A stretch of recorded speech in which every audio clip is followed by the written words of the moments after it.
Good morning, friends. Today we are going to study about the 7th standard civics lesson, the features of the Constitution. So, whenever the word arises, features of the Constitution, first one you should know about what is meant by the Constitution.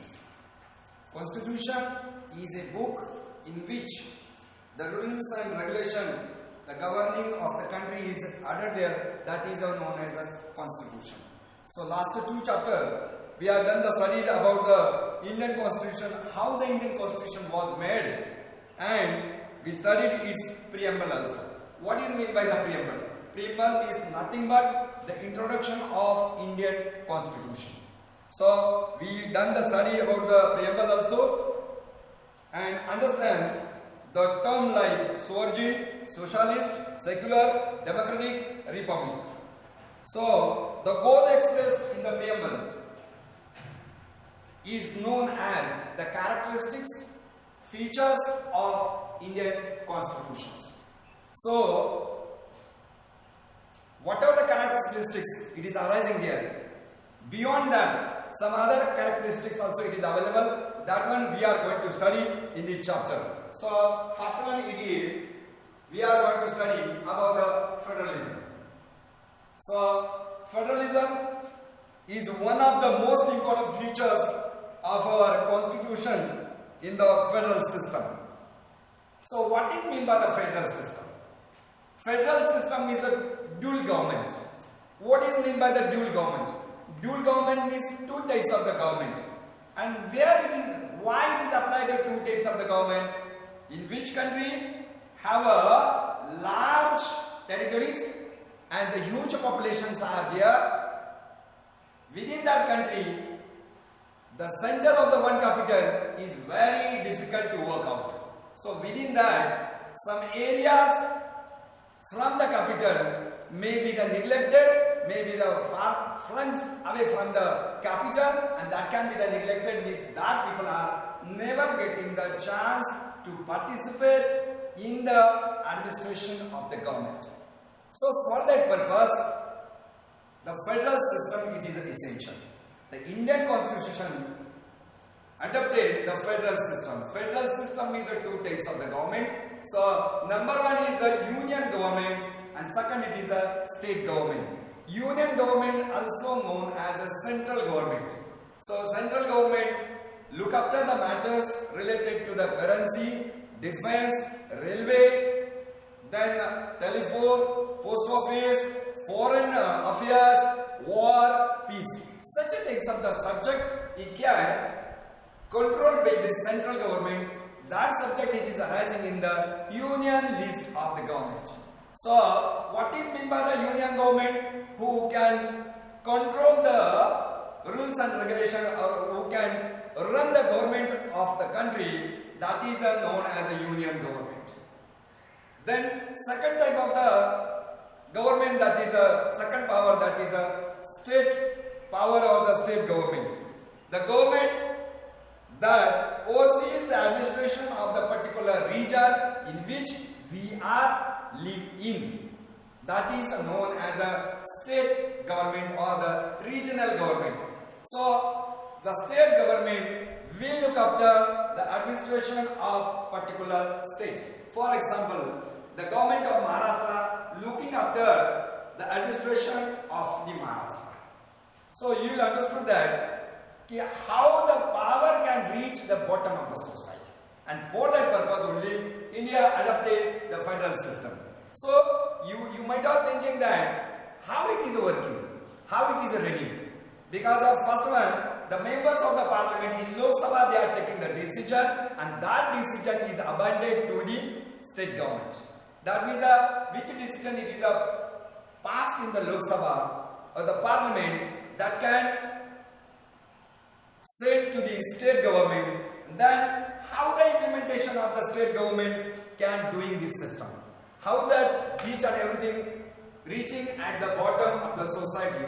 For that purpose, again, there is a two types of the government. It is divided. Number one, it is a local urban government, local rural government.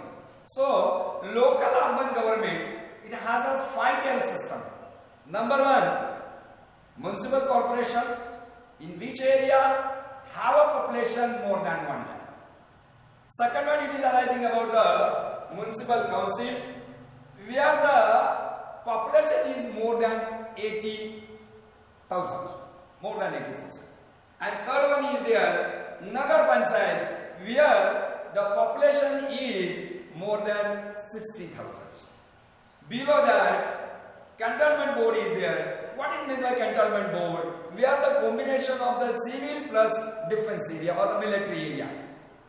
Which areas population should be more than 40,000. And last one is the township authority.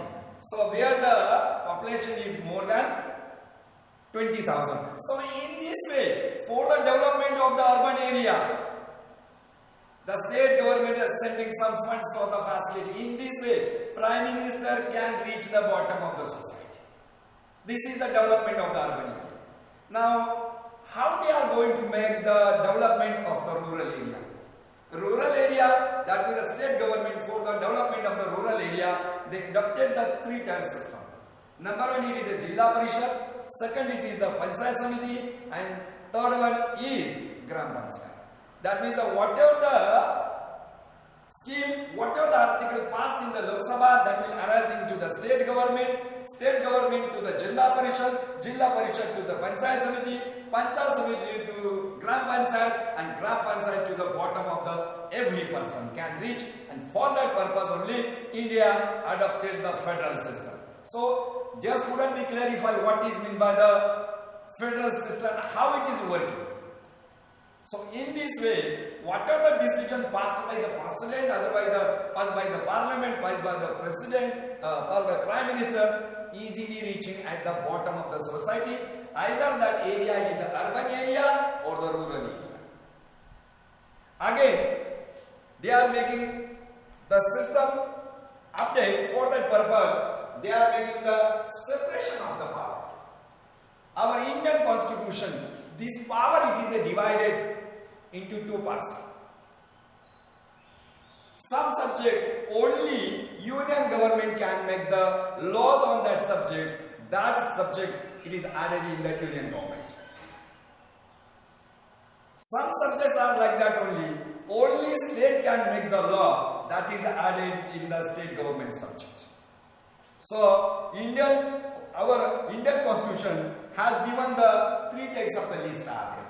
So number 1 list is there, union list. Some people are saying that the central government list. So union list can make only your union government make the laws on that subject. So right, it is reserved in the hands of the union government only. They can make the laws there. So that is known as a union list. Second, it is you are getting the state list. State list means on which subject only regional government or the state government can make the law. That list is known as a state list. And excluding these 2 lists, one more list is there. That is known as a concurrent list. On that, which subject is arising in the concurrent list, both the government can make the laws on it. Why? As per the condition is concerned. If the condition change, some sort of the difficulties arising there in the state government can make the laws on it. Otherwise, the some difficulty is getting to the center government can make the laws on it. In this way, both the government where can make the laws, that is known as a concurrent list. So nearly about union list have a contain of 97 subjects. State subject have nearly about the 66 subject they can make the law. And which is the concurrent list is there, nearly about the 47 subjects are there. Within that both central governments and the state government can make the laws. But excluding this one, if any subject it is not added outside 3 lists, so that subject can add it in the residuary powers of union government. That means excluding which is subject arising there, union government can make the laws on that subject, and that power is known as a residuary power. So, when we are thinking about residuary power, that is a reserve power. We subject neither added in the union list nor in the state list, otherwise it is excluded from the concurrent list also. On that subject, the union government can make the laws on it. So next one arising here, that is who deals with what subject. That is the subject dividation they are in. Which subject it is arising under control of the state government, which subject it is arising under control of the union government. So subject division they are made in there. So subject with the union government can make the laws on the number one subject is there, that is the defense, then the foreign relationship, war and peace, then currency, international trade, railway, post office. On this subject, union government can make the laws. So second is there subject with the state government. That means which a subject the state government can make the laws. That subject. So within that subject is there agriculture, law and order, then local government, then health, prison administration, etc. Then third one list is there subject with the both the government, means that list to be known, that is a concurrent list. So on the concurrent list both the government can make the laws on it, and that subject is known as employment, environment, economic and the social planning, personal law, education, etc. That means overall we understood that which subject arising under control of the which government, either it is the state government, either it is it is under control of the union government. So we are clarifying these subjects. Now next one point it is arising here, that is known as union territories. So in our constitution, India, our area is divided into the different parts. Within that the 29 states are there, 7 union territories are there. So administration of the union territory, it can work out the under control of union government. So which are the areas which are the 7 union territories are there? Within that the New Delhi, Puducherry, Daman and Diu, then Chandigarh, then Dadra Nagar Haveli, then Andaman Nicobar Island, and last and best is Lakshadweep. These are the 7 union territories are there. So all this administration of these 7 union territory, it is handled by the union government. So overall you understood that features of the constitution, how it is arranged. That means within that topics what we are learned. We are learned that Indian government adopted the federal systems. Through the federal system is the dual government or the 2 types of the government, and with the help of the 2 types of the government, where it is applied 2 types of the government, where the large territory it is available there and the vast population or the huge population is available there, within that area only we are applying this federal government. So federal government it is adopted by the India. Why? Because of India have a large territories and huge population. If you have done the study about the today's latest figure of the Indian population, they are 1.30 crore, 130 crore. So vast area is there. So administration only from the capital of the India, New Delhi, we cannot handle it. Which area is far away from the New Delhi, that can be the possible, may be neglected, and that's why India adopted the federal systems. And I explained very nicely what is meant by the 2 types of the government. That means which decision it is passed in the Lok Sabha, that decision directly handed over to the state government, and that is abandoned to the state government. Then state government, how it is going and reaching at the bottom of the society. There are the 2 wings are there. Number 1 is a local urban government. There are the 5 systems are 5 institutions are there. Within that the one by one they are reaching at the bottom of the society. So our institutions' most important target is that not a single citizen of this nation should excluded from the facilities of the government or the funds of the government. And for that purpose only, Indian government adopted the federal system. So next one we are done the study of the federalism is you understood that. Federalism is nothing but that is a governing policy at the two levels and can make the special laws on each other is known as a federalism. Next one, for that purpose our Indian constitution given the separate power to the union and the state government. You know very well which subject is related to the union government means foreign affairs, war, defense, currency, then railway, which is arising, this subject arising under the control of the union government, that all subject it is added in the union list, and which subject it is related to a particular state, that is added in the state list, so that is known as a state list, and which subject it is as per the condition will be changed, that is a concurrent list. That means both the government can make the laws on it, that is known as a concurrent list. And after that the concurrent list, we subject not added in the union list, state list and concurrent list, that is arising in the residuary power. That means on that subject, if that subject is not added in the union list, state list and concurrent list, on that subject union government can make the laws on it. So this is known as a separation of the power. That one also we are done studying. So next one we are going to study who deals with the what subject. So our constitution it is a separate subject it has given there. Which government can make the laws on which subject. For example, Indian government can make the laws on railway, currency, foreign affairs, war, peace, telephone, railway. All these subjects that is arising under control of the union government, and the subject related to the state government, that is agriculture, law and order, local government, health, prison administration, etc. And which subject are arising in the concurrent list? Concurrent list means that as per the current situation is concerned, both the government can make the law, that is known as the concurrent list. Within that the employment, environment, economic and social planning, personal law, education, etc. So we are done the study that one also, and then we are done we turn toward the union territories. That means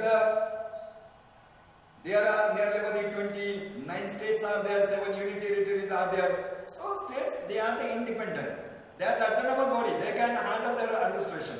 But those are the union territories are there that can run by the union government only. That is controlled by the union government only. And within that, the 7 union territories, within that the New Delhi is there, Puducherry, Chandigarh, Daman Diu, Lakshadweep, Maldives, then Andaman Nicobar, all this 7 it is arising there. Next one we are going to study about the parliamentary system of government. Parliamentary system of the government means how your parliament is ready. So that system we are going to study. So Indian Constitution has provided for a parliamentary system of the government. In such a system, the parliament, that means the legislature, has the highest decision making power. That is how your Lok Sabha can run it. And Lok Sabha or the parliament have a highest decision maker power. It is in the hands of the members of the parliament, which is taken in the Lok Sabha. Then second is there, Indian parliament include president is there, then Lok Sabha is there.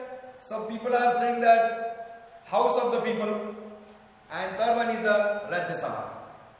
So there are where the parliament word arising there, within that the Lok Sabha, and first one arising the president, because the president is the first citizen of the nation. So first one president, second Lok Sabha, third one is the Rajya Sabha. And then the Council of Ministers that run the administration emerge from the Lok Sabha and answerable to the Lok Sabha for its decision. For example, if any decision it is passed in the Lok Sabha, So whatever the situation can be changed, whatever the question can be raised by the opponents, that is answerable the Council of Ministers. That means those are making the ministry in the central government or union government, they are the answerable for them. They should give the questions answer. So whatever the problem arising there, they are the responsible for that answer only. So this is a parliamentary system of our nations. So within that, the democratic discussion, debate took place in the parliament have a great significance. That means in the parliament, before making the laws, it have the longer one discussion, debate will be possible. So some opponent can make the attack, they are finding there some theories, some viewpoint, they are making there. And then after, they are arising the final conclusion. Nearly about the once debate, for example, I want to tell you that the cancellation of Article 370 and 35A cancellation, this debate nearly about the 2 days nearly about it is working. That means a vast discussion it is making on particular subject, and then only arising on the final decision when then they are for the voting purpose only. When that decision it is passed in the Lok Sabha, then very important because of Indian Lok Sabha nearly about the have the 552 members are there. Within the 2 members, it can be selected by the president. That is a reserve power. And that is also reserved from the Anglo-Indian. Anglo-Indian means those are arising from the out of the India but living longer period in India. For them these are 2 seats are reserved. So Anglo-Indian 2 seats are there. One and the same way, when the 552 taking the decision with the majority, then that decision will goes to the Rajya Sabha. So you should know about the structure of the Rajya Sabha also. The Rajya Sabha have nearly about the 250 members are there that can be elected from the Lok Sabha, Vidhan Sabha and Vidhan Parishad. So within that the Rajya Sabha member can be elected there. So Rajya Sabha total number is 250. Within that the 12 members or the 12 seats are reserved for the special category. Special category means who have the outstanding performance has done in the field of the literature, art, sport, science and technology, economics. So those are the outstanding one. These are 12 seats, it is a reserve for them. And actual election, that is taking 238. So that 12 seat it is a reserve for the special category. That means who have the outstanding performance done for the country. For them 12 seats are the reserve. And the 238 it is elected by the actual elections. That means the ordinary person can face it there. So within that, when your decision can pass in the Lok Sabha, it is handed over to the Rajya Sabha. And when the Rajya Sabha it can pass with the full majority, then that article or that paper or that laws will goes for the signature of the president. Then president can see what type of the decision they made it there. Either it is within the frame of the constitution or the rules on regulation of the Indian constitution, have it or not. He will do the detailed study, and after that he can make the signature, and after the signature of the president that paper can turn into law. And suppose if he feel that it is a breakdown the frame of the Indian constitution, in that case president can send that document, send that law again to the amendment or the changing purpose of article to the Rajya Sabha, and Rajya Sabha again sending to the Lok Sabha. So vast range of the discussion can make it there, and then again that paper from Lok Sabha to Rajya Sabha to president. When the president feel that it is available within the frame of the Indian constitution, in that case only president can make the signature on that paper, and after putting the signature of the president, that paper can turn into law. This is the reality. So we have done the study about the parliamentary system. Now next one we are going to study of the independent judiciary.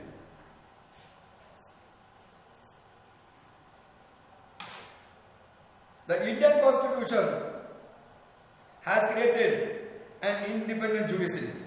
The disputes that cannot solve mutually, such a cases can present in the judiciary, and judiciary can hear, can listen both the contest of the parties if they feel that some sorts of the injustice and gives its judgment, but this has to be done impartially. And that's why the Constitution has made several provisions to ensure the judiciary remain more and more independent. For example, judges are appointed by the president and not by the government. It is not easy to remove the judges from their offices. That is not the judges of the Supreme Court and High Court. It is not appointed by your government or any political leader. It is appointed by, on the basis of detailed study of the Constitution, law, and the outstanding performance might have done in the Supreme Court, otherwise the High Court. And after taking the feedback of that particular judge, and that is also taken by the president, and then only he can appointed as a judge. So that is an autonomous body, independent body is there. So they are never afraid there. So surely we can give the proper justice to the everybody. So they are saying that, suppose they are saying that it is not easy to remove the judges of the Supreme Court or High Court. Is there some provision it is available in the Constitution? Yes.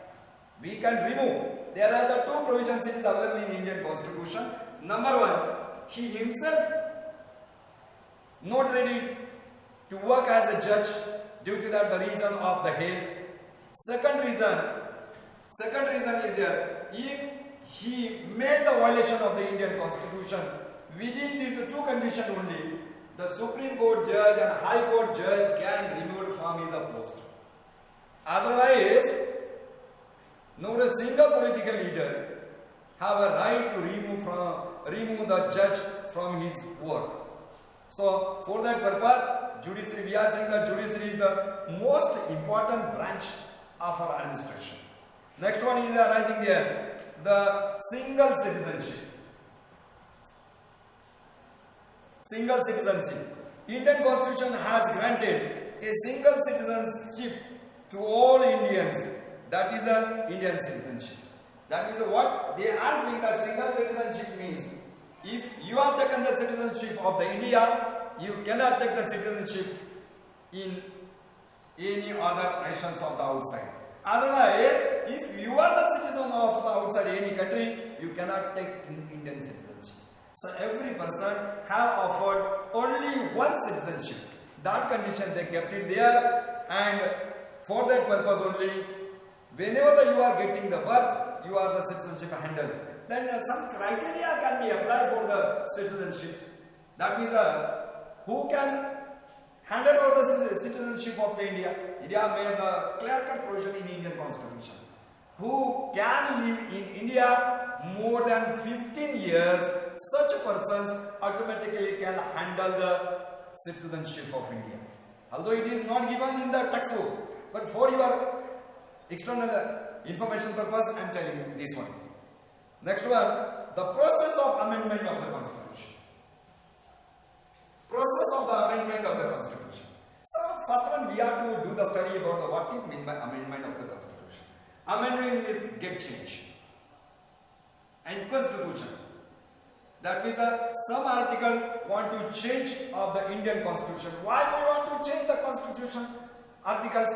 If that law is outdated, so within that we have to make some changes, and that process is known as a process of amending the Constitution. That means if suppose one law is available there and that is become outdated, that is not useless for the country. Within that some changes they are making there, that process is known as the amendment of the Constitution. So there comes up the need to make changes, amendment in the provisions of the constitution due to the changing circumstances. As per the condition is concerned. Suppose whatever the law it is prepared, if it is not useful for the country, within that the government try to change some lines or some articles. That is known as an amendment of the constitution. To make the amendment of the constitution, that is a unique process. It is neither too easy nor too difficult also. Because of before making the amendment of the constitution, you have to consider that you are not touching or you are not violation the frame of Indian constitution. Any condition instability should not create there. And if it is a possibility about the instability creation, you take the precaution, controlling fast and then make the amendment of the constitution. That process is available there. So, the procedure for the amendment of the constitution is that is a unique. It is neither too difficult and nor too easy also. But overall, if it is very good for the nations, people are easily agree and people are ready and making the voting in the Lok Sabha, Rajya Sabha, and then the signature of the president can be getting there easily. So this process is known as a process of amending the constitution. So you are saying that how the amendment they are making it. First one, that article or that subject in the Lok Sabha they are keeping for the open debate. Make the discussion. What are the advantages? After the cancellation of the Article 370 and 35A, what things can be created there? Which things will be happen there? Really that is useful for our nations or not? Yeah, really we are doing within the frame of the constitutions or not? All these factors they want to consider. Due to that only, it should not create any sorts of instability in the nation. And after that only, amendment of the constitution is possible. Then, election commission, last and best point. Election commission. So, you must have read about the election commission in the newspaper. Since the India has adopted the democracy from the government of the people, have the elect the representative periodically. For this, the election have to be conducted in the free and fair atmosphere. India got the freedom in 1947. But election commission in India, it is came in 1951. So, when the India established the election commission in 1951, so election process it is given there in Indian constitution, special articles are there. Article 324 to Article 330. That means a form to submit your, you read the application, then submission, then scrutinize, all this process it is given there. And before that, 1 month, when the date of the election will be declared there, from that time, code of conduct can be applied. So, all the process, that means from the filling the form to declare the result, and after the result, to create the peace and law and order in the state or nation, all these provision it is arising Article 324 to Article 330. Although it is article not given there, but it is given for your further information purpose only. So, only, so for that purpose, if the government want to take the election, government cannot create the free and fair atmosphere. So, for that purpose, if the state election is there, president first asked the election commission, is it possible within that area election? So, election commission making the some sort of review from the state government. That means within that time, can you conduct the free and fair election? Without any pressure, without any instability, can we conduct the free and fair election? When the such types of the information it is getting from the governor, in that case only, the election commission making the detailed study on it and then finalizing the date. So this is the reality of the election commission. So when the free and fair election may be possible if everywhere the calm and quiet. In that case only. And government cannot create the atmosphere of the free and fair. For that purpose, the election commission, they have the right, autonomous power is there. So, after getting the report from the governor, they can make the declaration about the date of the elections. So, the only then will be the citizen able to elect the candidate their choice without any free and fair. If the government were to conduct the election, there might be no guarantee of the free and fair just atmosphere for the election. You know very well, if the power is given, suppose if the election commission, if the autonomous body is not available there, within that it is not possible to conduct the free and fair election. Without pressure, we cannot conduct. But that election commission is autonomous body, free. There is no pressure from any side. So they are making the survey and they are conducting the election. So in this way, our election commission also it is come to an end. So in this way, the Indian Constitution has some important characteristic features in this chapter. We have studied only some of the important features in this. Next one we are going to study about in the next chapter. So before turning to this one, I want to give you some assignment for the children. So to make the list of the union government subject, then state government subject and concurrent list subject. Then next one is there. Why does the government function two level in federation? Because of where the population is too much, area is a larger one, there only federation can be applied there. Next one question is there. What do you understand by the residuary power? Residuary power means which power is not added in the union list, state list, concurrent list. That on that subject, union government can make the laws. That is known as a residuary power. Thank you, sir.